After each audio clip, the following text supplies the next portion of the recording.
प्रेमचंद का एक चित्र मेरे सामने है। पत्नी के साथ फोटो खिंचा रहे हैं। सिर पर किसी मोटे कपड़े की टोपी, कुर्ता और धोती पहने हैं। कनपटी चिपकी है। गालों की हड्डियां उभर आई हैं, पर घनी मूछें चेहरे को भरा भरा बतलाती हैं। पाँवों में कैनवस के जूते हैं, जिनके बंद बेतरतीब बंधे हैं। लापरवाही से उपयोग करने पर बंद के सिरों पर की लोहे की पतरी निकल जाती है और छेदों में बंद डालने में परेशानी होती है। तब बंद कैसे भी कस लिए जाते हैं। दाहिने पांव का जूता ठीक है, मगर बाएं जूते में बड़ा छेद हो गया है, जिसमें से उंगली बाहर निकल आई है। मेरी दृष्टि इस जूते पर अटक गई है। सोचता हूं, फोटो खिंचाने की अगर यह पोशाक है तो पहनने की कैसी होगी। नहीं, इस आदमी की अलग अलग पोशाकें नहीं होंगी। इसमें पोशाकें बदलने का गुण नहीं है। यह जैसा है वैसा ही फोटो में खिंच जाता है। मैं चेहरे की तरफ देखता हूं। क्या तुम्हें मालूम है, मेरे साहित्यिक पुरखे, कि तुम्हारा जूता फट गया है और उंगली बाहर दिख रही है। क्या तुम्हें इसका जरा भी एहसास नहीं है? जरा लज्जा, संकोच या झेप नहीं है? क्या तुम इतना भी नहीं जानते कि धोती को थोड़ा नीचे खींच लेने से उंगली ढक सकती है? मगर फिर भी तुम्हारे चेहरे पर बड़ी बेपरवाही, बड़ा विश्वास है। फोटोग्राफर ने रेडी प्लीज कहा होगा, तब परंपरा के अनुसार तुमने मुस्कान लाने की कोशिश की होगी। दर्द के गहरे कुएं के तल में कहीं पड़ी मुस्कान को धीरे धीरे खींचकर ऊपर निकाल रहे होगे कि बीच में ही क्लिक करके फोटोग्राफर ने थैंक यू कह दिया। विचित्र है यह अधूरी मुस्कान। यह मुस्कान नहीं, इसमें उपहास है, व्यंग है।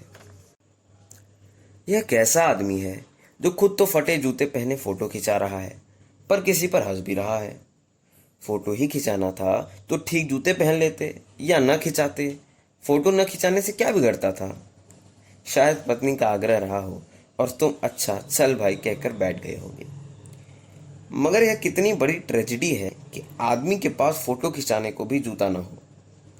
मैं तुम्हारी यह फोटो देखते देखते तुम्हारे क्लेश को अपने भीतर महसूस करके जैसे रो पड़ना चाहता हूं, मगर तुम्हारी आंखों का यह तीखा दर्द भरा व्यंग मुझे एकदम रोक देता है। तुम फोटो का महत्व नहीं समझते। समझते होते तो किसी से फोटो खिंचाने के लिए जूते मांग लेते। लोग तो मांगे के कोट से वर दिखाई करते हैं और मांगे की मोटर से बारात निकालते हैं। फोटो खिंचाने के लिए तो बीवी तक मांग ली जाती है। तुमसे जूते ही मांगते नहीं बने। तुम फोटो का महत्व नहीं जानते। लोग तो इत्र चुपड़कर फोटो खिंचाते हैं जिससे फोटो में खुशबू आ जाए।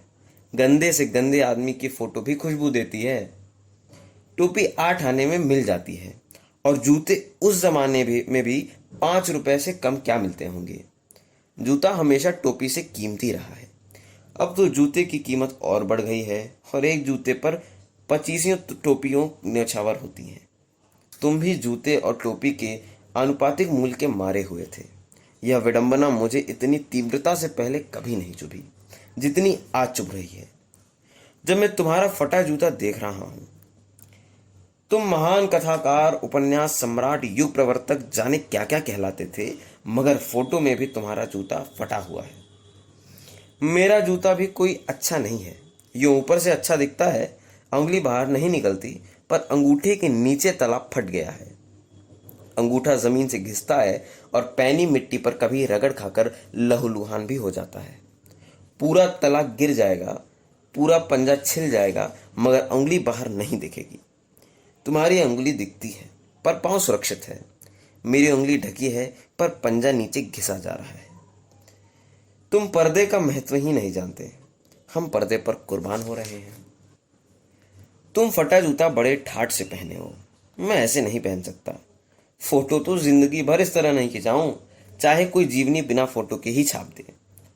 तुम्हारी यह व्यंग मुस्कान मेरे हौसले पस्त कर देती है। क्या मतलब है इसका? कौन सी मुस्कान है यह? क्या होरी का गोदान हो गया? क्या पूस की रात में नीलगाय हल्कू का खेत चर गई? क्या सुजान भगत का लड़का मर गया क्योंकि डॉक्टर क्लब छोड़कर नहीं आ सकते?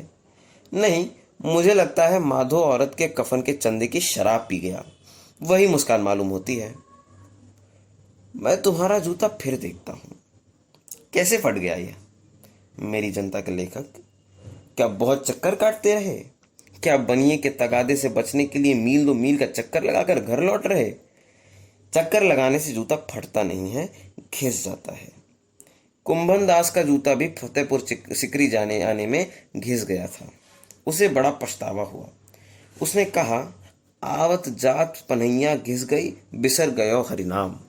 और ऐसे बुलाकर देने वालों के लिए कहा था, जिनके देखे दुख उपजत है, तिनको करबो परे सलाम। चलने से जूता घिसता है, फटता नहीं। तुम्हारा जूता कैसे फट गया?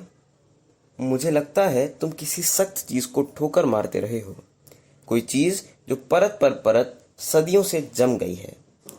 उसे शायद तुमने ठोकर मार मार कर अपना जूता फाड़ लिया। कोई टीला जो रास्ते पर खड़ा हो गया था, उस पर तुमने अपना जूता आजमाया। तुम उसे बजाकर उसके बगल से भी तो निकल सकते थे। टीलों से समझौता भी तो हो जाता है। सभी नदियां पहाड़ थोड़े ही फोड़ती हैं, कोई रास्ता बदलकर घूमकर भी तो चली जाती हैं। तुम समझौता कर नहीं सके। क्या तुम्हारी भी वही कमजोरी थी जो होरी को ले डूबी? वही नेम धर्म वाली कमजोरी। नेम धर्म उसकी भी जंजीर थी, मगर तुम जिस तरह मुस्कुरा रहे हो, उससे लगता है कि शायद नेम धर्म तुम्हारा बंधन नहीं था, तुम्हारी मुक्ति थी।